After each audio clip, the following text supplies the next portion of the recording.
અધ્યાય બીજો સાંખ્યયોગ શ્લોક ક્રમાંક 42-43.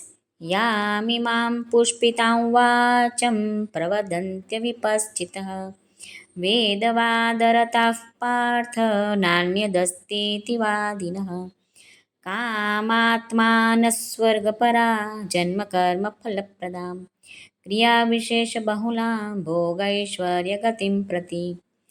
શ્રી ભગવાન કહે છે, હે અર્જુન, જેઓ ભોગમાં તન્મય થયેલા છે, જેઓ કર્મફળના પ્રશંસક વેદવાક્યોમાં જ પ્રીતિ સેવે છે, જેમની બુદ્ધિમાં એકમાત્ર સ્વર્ગ જ પરમ પ્રાપ્ય વસ્તુ છે, અને જેઓ સ્વર્ગથી ચડિયાતું બીજું કશું જ નથી એમ બોલનારા છે, એવા અવિવેકી માણસો આ પ્રકારની પુષ્પિત એટલે કે માત્ર સાંભળવામાં જ મધુર અને મનોહર વાણી બોલ્યા કરે છે કે જે જન્મરૂપી કર્મફળ દેનારી છે.